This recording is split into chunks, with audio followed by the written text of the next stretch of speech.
Hello student, class third. Good morning all of you. Today we will do GK subject.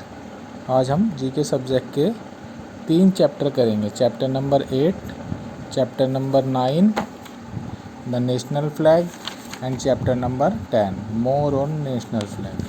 So let's we start today's chapters. Chapter number 8 is kingdoms in early India. जो भारत में पहले जो राज्य थे उनके ऊपर ये chapter है. चैप्टर नंबर 8 आपको अपनी वर्क बुक में ही करना है, अपनी बुक में ही करना है ये. और चैप्टर नंबर 9 और चैप्टर नंबर 10 आप अपनी कॉपी में करेंगे. समझ गए सब बच्चे? So let's we start.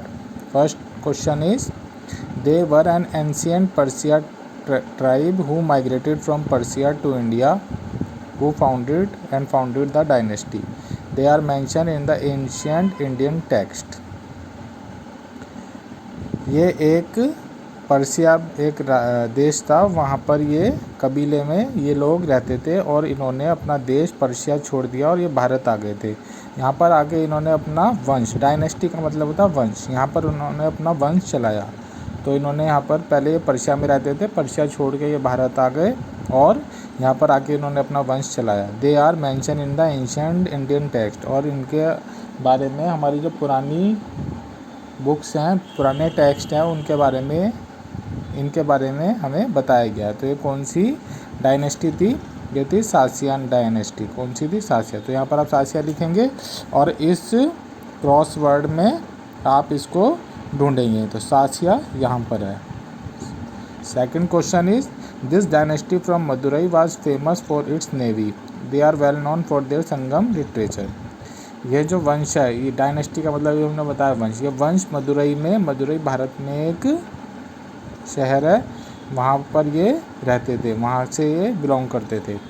तो ये जो वंश है ये मदुरई में रहता था और अपनी नेवी आर्मी के लिए, जो जल सेना होती है, उसके लिए जाना जाता था. बहुत फेमस इनकी नेवी आर्मी थी. They are well known their for Sangam literature. और ये अपने संगम लिटरेचर, जो संगम नाम से जो लिटरेचर थी, उनके बारे में भी ये बहुत फेमस थे. तो ये कौन सी डायनेस्टी के लोग थे? पंड्या. तो यहाँ पर आप पंड्या लिखेंगे.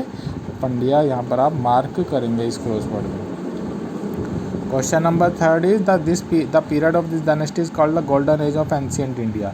ये जो डायनेस्टी के बारे में बात कर रहे हैं, इसको हमारे प्राचीन भारत का सबसे बढ़िया एज बताया गया है, सबसे बढ़िया समय बताया गया है इस डायनेस्टी को. इस डायनेस्टी में कालिदास भी हुए थे. कालिदास बहुत बड़े कवि थे और वो इसी डायनेस्टी, इसी वंश के शासकों के अंदर उन्होंने कार्य किया था. वो इस डायनेस्टी में पैदा हुए थे.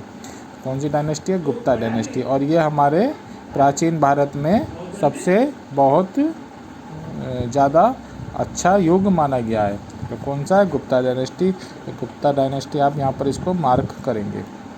This dynasty belong to Orugallu Warangal. यह जो डायनेस्टी है, जो वंश है, ये वारंगल में एक जगह है, ओरगुल, वहाँ से बिलोंग करते हैं.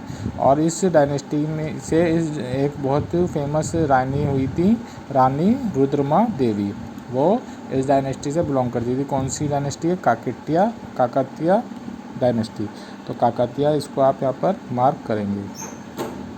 ये जो डायनेस्टी है ये कांची से बिलोंग करती है. और जब सतवाहंस कांची में थे और वो वहाँ पर हार चुके थे, उनका राज्य वो गिर चुका था, तब ये डायनेस्टी वहाँ पर आई थी. डायनेस्टी कांची से बिलोंग करती है और इसके एक बहुत फेमस राजा हुए हैं Mahendra Varman first.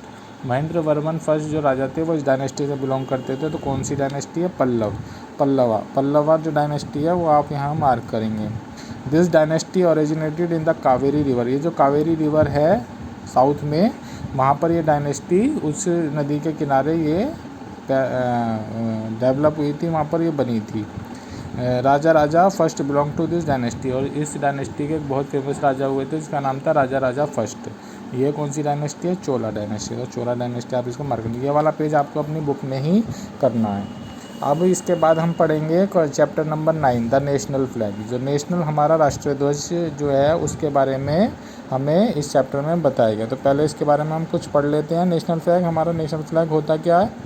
The national flag of India is horizontal try colour having a saffron coloured band on the top, white in the middle and dark green at the bottom. जो हमारा राष्ट्रीय ध्वज है वो एक हॉरिजॉन्टल ट्राई, 3 रंगों से मिलके बना हुआ है और हॉरिजॉन्टल इसमें रंग भरे जाते हैं। हॉरिजॉन्टल मतलब होता है कि इस तरह से।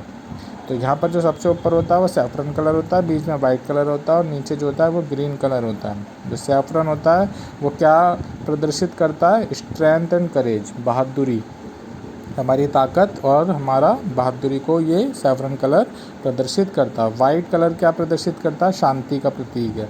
Green colour fertility and growth, हमारी प्रगति को ग्रीन कलर प्रदर्शित करता है। द डार्क ब्लू धर्म चक्र in the centre indicates truth, और इसके बीच में एक धर्म चक्र है, एक व्हील है जो किसका सिंबल है? सच्चाई का, ट्रुथ का सिंबल है। The national flag is also called the तिरंगा और ट्राई कलर। इस नेशनल फ्लैग को हम क्या बोलते हैं? तिरंगा भी बोलते हैं, क्योंकि 3 रंगों से मिलकर बना है इसलिए तिरंगा भी बोलते हैं। The hosting of national flag is followed by the singing of national anthem Jana Gana मन। और तिरंगा फहराने के बाद, यह जो नेशनल फ्लैग है हमारा राष्ट्र, इसको फहराने के बाद हम अपना नेशनल एंथम भी ज़रूर गाते हैं, जिसको जन गण मन बोला जाता है। To respect the national flag is a fundamental duty of every citizen of India. हमारे जो राष्ट्रीय ध्वज है इसका सम्मान करना हर नागरिक का कर्तव्य है। The national flag should not be flown upside down, it should not be allowed to touch the ground और फ्लोट इन वाटर। जो नेशनल फ्लैग है वो कभी भी नीचे गिरा हुआ नहीं होना चाहिए, ना ही ज़मीन को टच होना चाहिए, ज़मीन को छूना चाहिए, और ना ही पानी में गिरना चाहिए, बहता हुआ पानी में नहीं होना चाहिए। तो इसका कुछ क्वेश्चन आंसर है वो हम आज करेंगे। ये टिक मार्क है, ये आप अपनी नोटबुक में करेंगे। The national flag of India is made out of, जो नेशनल फ्लैग है वो किस कपड़े से किस कपड़े से बनता है? वेलवेट के कपड़े से, साटिन के कपड़े से, या खादी के कपड़े से? तो आंसर है खादी के कपड़े से हमारा नेशनल फ्लैग बना होता है। The horizontal try colour of the national flag of India, जो ट्राई कलर, जो 3 कलर होते हैं नेशनल फ्लैग में, वो कौन कौन से होते हैं? Saffron, white and green. कौन कौन से होते हैं? Saffron, white and green.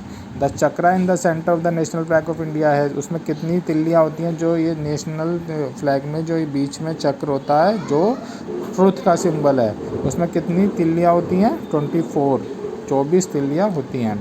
The chakra is an adoption from the dash of the emperor Ashoka at the Sarnath. और ये जो चक्र लिया गया है ये अशोका जो राजा थे सारनाथ में जो रहते थे, जहाँ उनकी राजधानी थी अशोका, वहाँ पर इनकी लॉयन कैपिटल से ये जो चक्र है वो लिया गया है।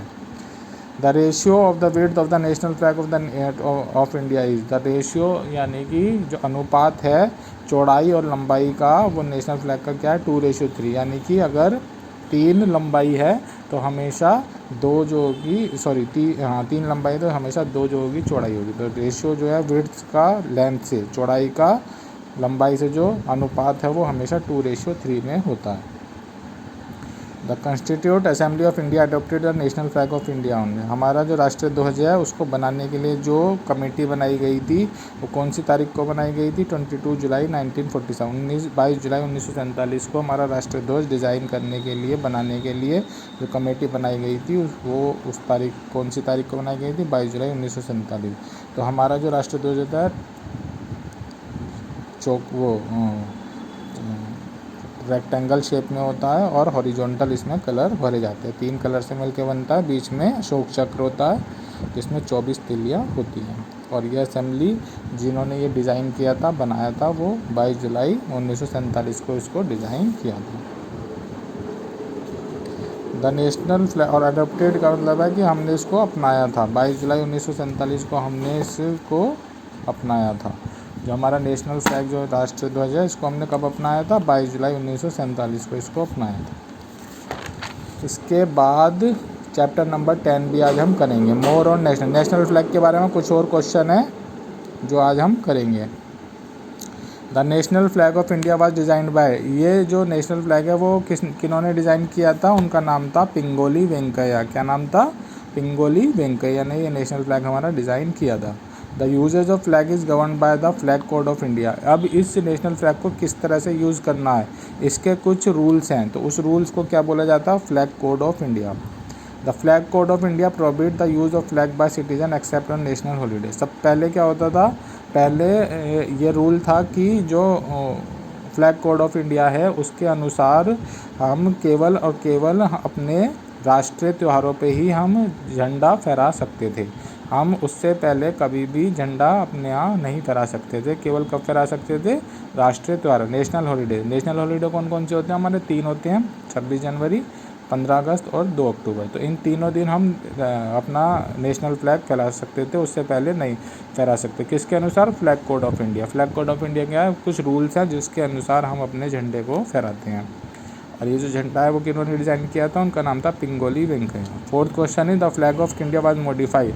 उसके बाद 26 जनवरी 2002 को इसको फिर बदल दिया गया, मॉडिफाई कर दिया गया कि आप अपने यहाँ कभी भी अपना नेशनल फ्लैग किसी भी दिन फहरा सकते हैं। पहले केवल था कि हम 3 दिन फहरा सकते हैं, 26 जनवरी, 15 अगस्त और 2 अक्टूबर को, लेकिन 26 जनवरी 2002 को इसको मॉडिफाई कर दिया गया, बदल दिया गया कि आप किसी भी दिन अपने यहाँ अपना नेशनल फ्लैग फहरा सकते हैं।